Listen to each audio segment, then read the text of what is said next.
Welcome to SS Classes. SS Class হলে তোমালোকক স্বাগতম জনাইছো। আমি ক্লাস 10 জেনারেল ম্যাথছৰ এক্সাৰসাইজ 2.3 কোৱেশ্চন নম্বৰ 7 ৰ বিষয়ে আলোচনা কৰি আছিলো আৰু ইয়াৰ আগলৈকে আমি কোৱেশ্চন নম্বৰ 7 ৰ ৰোমান 1 কোৱেশ্চন নম্বৰ আমি অলৰেডি ডিসকাস কৰিছিলো। আজি আমি কোৱেশ্চন নম্বৰ 7 ৰ দ্বিতীয় কোৱেশ্চন যি আছে হেখিনি ডিসকাস কৰিম আৰু আশা কৰিছো তোমালোকে আমাৰ ভিডিওখিনি চাইছা ভাল পাইছা। যদি কিবা বুজি নোপোৱা থাকে আমাক লিখিবা, হেখিনি আমি আকৌ আলোচনা কৰিম আৰু তোমালোকে ঘৰত খুব ভালকে পঢ়া-শুনা কৰিবা। আজি কোৱেশ্চন নম্বৰ 7 ৰ কোৱেশ্চন নম্বৰ 2 আমি ডিসকাস কৰিম। কোৱেশ্চন নম্বৰ 2 কি কৈছে চাও বলা। কোৱেশ্চন নম্বৰ 7 ৰ 2 কৈছে কি যে এটা বহুপদক x² - 2 ৰে ভাগ কৰাত ভাগফল আৰু ভাগশেষ ক্ৰমে 2x² + 5x - 2 আৰু -x + 14 পোৱা গল। বহুপদটো নিৰ্ণয় কৰা। কোৱেশ্চনটো বুজি পোৱা হৈছে না? আগত কোৱেশ্চনটো আমি বুজি পাব লাগিব। কোৱেশ্চনটো কি কৈছে যে এটা বহুপদ আছে, কি বহুপদ আছে আমি নাজানো, ইয়াতে এটা বহুপদ আছে সে আমি তাক লিখিলো কি p of x। যে p of x এটা বহুপদ আছে, এই বহুপদটোক আমি কি কৰিব লাগিব x² - 2 ৰে ভাগ কৰিছে, x² - 2 ৰে ভাগ কৰাত বুলি কৈছে। x² - 2 ৰে আমি ভাগ কৰিলো, ভাগ কৰিলে তোমালোকে জানা যে এটা বহুপদক যদি আমি আন এটা বহুপদেৰে হৰণ কৰো তেন্তে আমি যি ভাগফল পাম সেই ভাগফল কি হয় এটা বহুপদেই হয়। আৰু এই বহুপদটো কি দি আছে আমাৰ ইয়াতে সে q of x = কিমান দি আছে আমাৰ ইয়াত ভাগফল আৰু ভাগশেষ ক্ৰমে বুলি কোৱাৰ লগে লগে তোমালোকে কি জানিব লাগিব, প্ৰথমে ভাগফল আছে তেতিয়ালে প্ৰথম যেটো আছে এটো ভাগফলক বুজাইছে আৰু দ্বিতীয়তে ভাগশেষ আছে ইয়াতে, গতিকে দ্বিতীয় বহুপদটো ভাগশেষক বুজাইছে। এটা আমাৰ ভাগফল কিমান পাম বুলি কৈছে 2x² + 5x - 2 আৰু আমি ধৰে হৰণ কৰোতে হেকত আমি যে ভাগশেষ পাম, ভাগশেষক কি বুলি কৈছে আমি ইয়াত কি পাইছো বুলি কৈছে -x + 14। তোমালোকৰ এটা কি নিৰ্ণয় কৰিব লাগিব যে p of x নো কি বহুপদটো নিৰ্ণয় কৰা, অৰ্থাৎ কোন বহুপদটোক আমি x² - 2 ৰে হৰণ কৰিলে ভাগফল 2x² + 5x - 2 পাম আৰু ভাগশেষ -x + 14 পাম। তোমালোকে এবাৰ মনত আনি চোৱাচোন, ভাজ্য সমান আমি কি ফৰ্মুলা পাইছিলো যাক আমি কোৱেশ্চন নম্বৰ 7 ৰ 1 ত অলৰেডি ডিসকাস কৰিছিলো। ভাজ্য সমান আমি সৰুৰ পৰা শিকাইছো কি যে ভাজক পূৰণ ভাগফল, ভাজক পূৰণ ভাগফল যোগ ভাগশেষ। এইখিনি আমি সৰুৰ পৰা শিকাইছো বা ক্লাস 10 আমি জেনাৰেল ম্যাথছৰ চেপ্টাৰ 1 ত আমি এইখিনি শিকিছিলো নহয় জানো। আমি যেতিয়া ইউক্লিডৰ কলন বিধি ব্যৱহাৰ কৰি শিকিছিলো HCF আৰু LCM ওলোৱা, তেন্তে আমি এইখিনি তাত শিকিছিলো যে ভাজ্য সমান কি হয় ভাজক পূৰণ ভাগফল যোগ ভাগশেষ, হয়নে বাৰু? এটা আমাৰ ভাজ্য ওলাব লাগে, গতিকে কি কৰিব লাগিব ভাজক আৰু ভাগফল পূৰণ কৰি দিম, তাৰ লগত যি পাম আমি ভাগশেষ হেতু যোগ কৰি দিম, এনেকৈ কৰি আমি ভাজ্য পাম। গতিকে এই কথাটোকে আমি ইয়াত কৰিম, কি কৰিম যে এই যে q of x আৰু g of x ৰ মান আছে x² - 2 আৰু এইটো এই দুটাটো আমি পূৰণ কৰিব লাগিব। পূৰণ কৰি যি মান পাম তাৰ লগত আকৌ আমি এই ভাগশেষটো কি কৰিব লাগিব যোগ কৰিব লাগিব। যোগ কৰিলে আমি যি মান পাম, যি বহুপদ পাম সেই তাৰ মানে কি আহিব p of x ৰ মান বা আমাৰ নিৰ্ণয় বহুপদটো হ'ব। তো আমি কোৱেশ্চনটো কৰিবলৈ কি গৈ আছে এইখিনি তোমালোকে বুজি পাইছানে? আমাৰ ভাজ্য ওলাব লাগে য'ত ভাজক আৰু ভাগফল ভাগশেষ দিয়া আছে, গতিকে ভাজক আৰু ভাগফলক আমি পূৰণ কৰি যদি ভাগশেষ যদি আমি যোগ কৰি দিওঁ তেন্তে আমাৰ কি হ'ব ভাজ্যৰ মান পাম। গতিকে আমাৰ ইয়াত ভাজ্যৰ মানে ওলাব দিছে, আমাৰ নিৰ্ণয় বহুপদটো কি হ'ব ভাজক পূৰণ ভাগফল যোগ ভাগশেষ হ'বনে, য'ত ভাগশেষ মানে হৈছে -x + 14, ভাগফল মানে হৈছে 2x² + 5x - 2 আৰু ভাজক মানে হৈছে x² - 2। এইখিনি দুটা পূৰণ কৰি যদি আমি এই বহুপদটো যোগ কৰি দিওঁ তেন্তে আমি কি পাম এই যে p of x বা যি বহুপদ আমাৰ নিৰ্ণয় কৰিব লাগে তাকে পাম। গতিকে কোৱেশ্চনটো আমি ইয়াতে এনে বুজিলো আমি কৰিব কি লাগে, এই মানখিনি আমি ইয়াত বহাই দিলে আমি এনসাৰটো পাই যাম। সলিউশন আমি কৰি আছো, ইয়াত লিখি ল'ব পৰা দিয়া আছে, এইখিনি যদি লিখি লোৱা তেন্তে আমাৰ সুবিধা হ'ব। দিয়া আছে কি দিয়া আছে ভাজক, ভাজকক আমি কি হৰে লিখিছো g of x, যেহেতু ইয়াত x ভেৰিয়েবল বা চলক ব্যৱহাৰ হৈছে কাৰণে আমি x লিখিছো, যদি এখিনি y u বা বেলেগ যদি কিবা চলক ব্যৱহাৰ হ'ল হেতেন আমি g of x লিখি যি ভেৰিয়েবল বা চলক ব্যৱহাৰ হয় তাকে লিখিলো হয়।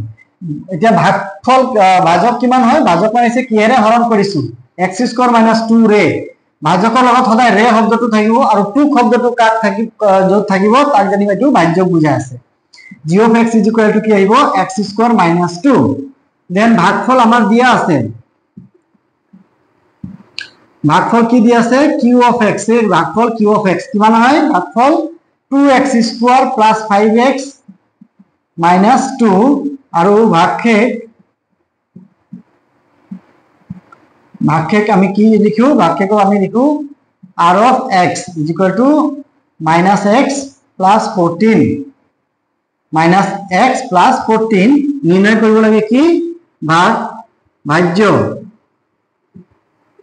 ভাজ্য p of x কিমান হয় আমি নিৰ্ণয় কৰিব লাগে। ইয়াত লিখিম কি যে আমি জানো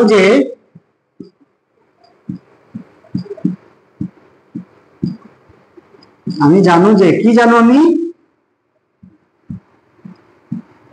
ভাজ্য p of x is equal to কি হবে ভাজক g of x into ভাগফল q of x যোগ ভাগশেষ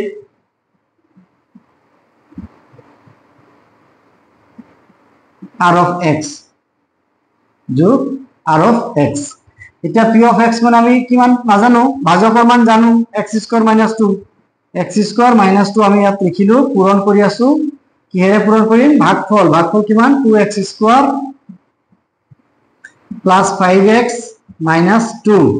plus r of x ভাগশেষ কিমান আছে minus x plus 14 তোমাকে ক'ব পৰা চাই ইয়াত ব্ৰেকেটত কিয় লিখা হ'ল কাৰণ x ৰ আগত মাইনাস আছে এই পদটোক আমি প্লাস কৰিব লাগে সেই কাৰণে আমি ইয়াতে ব্ৰেকেটৰ ভিতৰত লিখিলো। এতিয়া ব্ৰেকেটটো ভাঙিম ব্ৰেকেটটো ভাঙাৰ আগত এই দুটা বহুপদ আছে বহুপদৰ পূৰণ কিদৰে কৰা হয় তোমালোকে ক্লাস 8 ৰ পৰাই বা 7 ৰ পৰাই শিকি আহিছা। x স্কয়াৰে আমি ইয়াক পূৰণ কৰিব পাৰো আকৌ -2 ৰে ইয়াক পূৰণ কৰি লিখিব পাৰো সেপাৰেটলি আমি যেহেতু এটা ক্লাস 10 ত পঢ়ি আছো মই আশা কৰিছো তোমালোকে এইখিনি পূৰণ কৰিবলৈ জানা নাজানিলেও কোনো প্ৰবলেম নাই মই যিদৰে শিকাই দিম তোমালোকে এইখিনি কৰাত কোনো অসুবিধা নোপোৱা। এই যে x স্কয়াৰ আছে এই প্ৰথম পদটো আমি কি কৰিম গুটেইখিনি এই বহুপদটোৰ পদক পূৰণ কৰিম x স্কয়াৰে ইয়াক পূৰণ কৰিম ইয়াক পূৰণ কৰিম ইয়াক পূৰণ কৰিম প্ৰথমে আমি পূৰণ কৰিম x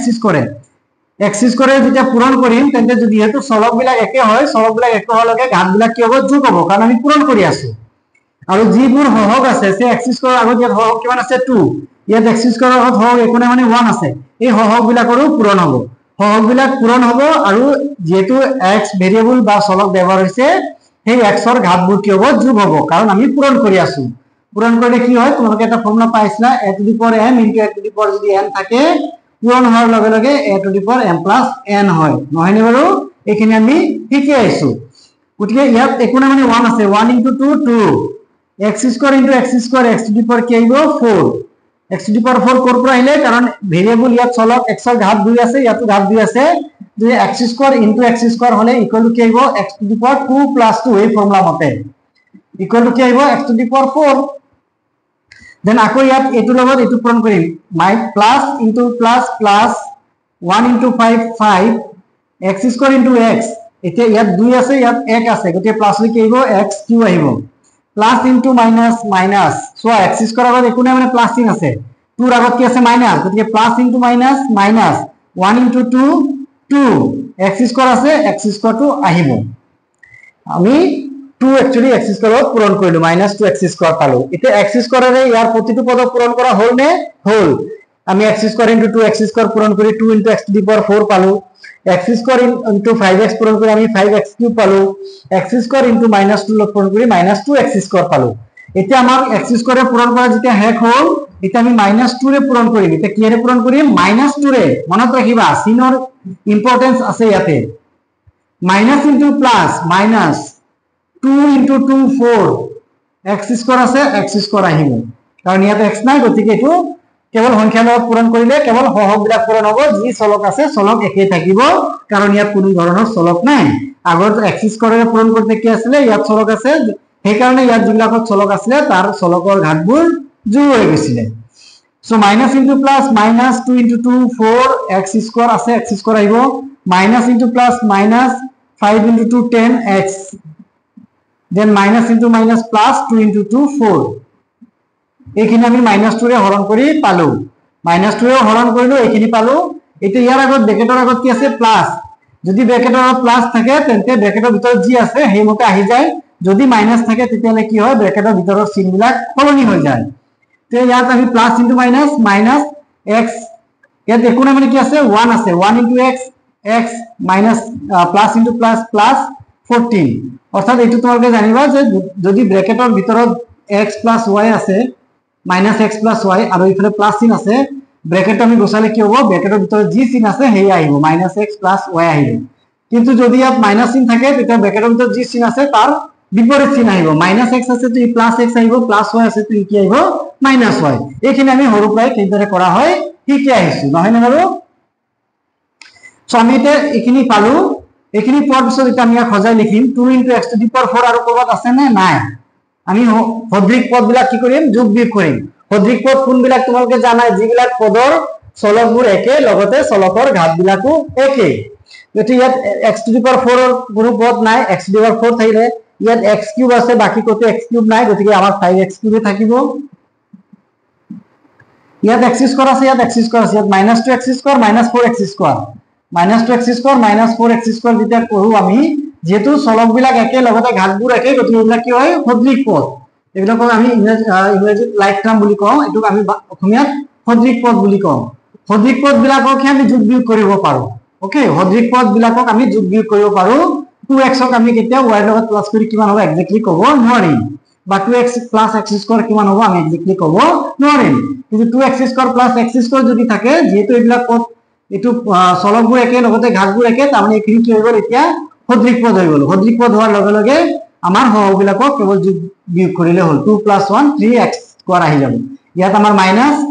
মাইনাস ইনটু মাইনাস কি হৈ যাব ইয়াত ইনটু নহয় একচুয়ালি -4 -2 মিলি কি হ'ব -6x² এইটো আহিব এতিয়া আমি ইয়াত কি লিখিম -6x² লিখিম প্লাস 10x আছে গতিকে আমি ইয়াত -10x আৰু এটা আছে এইটো এটা বহুপদ এইটো এটা বহুপদ -10x - x = -11x কাৰণ এই দুটা কি হ'ব সদৃশ পদ হলে কি হয় সহগবিলাক যোগ বিয়োগ হৈ যায় এটা -10 আছে -1 দুইটাৰে সংখ্যাৰ চিহ্নবোৰ একে একে চিহ্নবোৰ একে থাকিলে সংখ্যা দুটাটো যোগ কৰি দিয়া হয় 7 + 10 + 1 কি হ'ব 11 যি চিহ্ন আছে তাকে লিখি দিয়া হয় গতিকে ইয়াত কি পাম আমি -11x পাম আৰু সংখ্যাৰ কি আছে +4 আছে 14 আছে 14 + 4 কি হ'ব +18 হ'ব গতিকে আমাৰ যে নিৰ্ণয় বহুপদটো আছিল আমাৰ নিৰ্ণয় বহুপদটো কি আহিব 2x to the power 4 plus 5x³ minus 6x² plus -11x plus 18 এই বহুপদটোক যদি আমি x² - 2 ৰে যদি হৰণ কৰো আমি ভাগফল কি পাম 2x² plus 5x - 2 পাম আৰু ভাগশেষ কি থাকিব -x plus 14 গতি আমাৰ এইখিনিয়ে ওলাব দিছিলে এইটো হৈছে আমাৰ आंसर গতি ইয়াত লিখি দিবা দেখি পাইছা নে এইখিনি यस এইখিনি আমি यस দেখি পাইছো গতি ইয়াৰ তলত আমি হেকত লাইনটো লিখিম কি গতিকে ইয়াৰ তলত লিখিবা দেখি নাপাব পৰা কাৰণে মই ইয়াত লিখিছো নিৰ্ণয় বহুপদটো আমাক কি ওলাব দিছে বহুপদটো নিৰ্ণয় কৰা নিৰ্ণয় বহুপদটো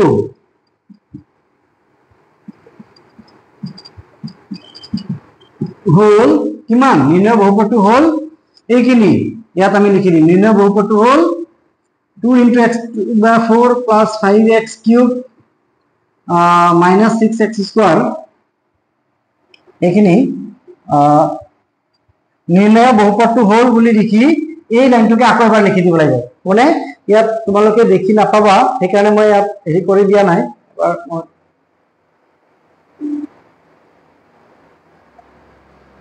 এতিয়া চাগে দেখি পাবা নিৰ্ণয় বহুপদটো কি হ'ব নিৰ্ণয় বহুপদটো এইখিনি পালো আমি গতিকে ইয়াত আমি লিখি দিব পাৰো নিৰ্ণয় বহুপদটো হল গতিকে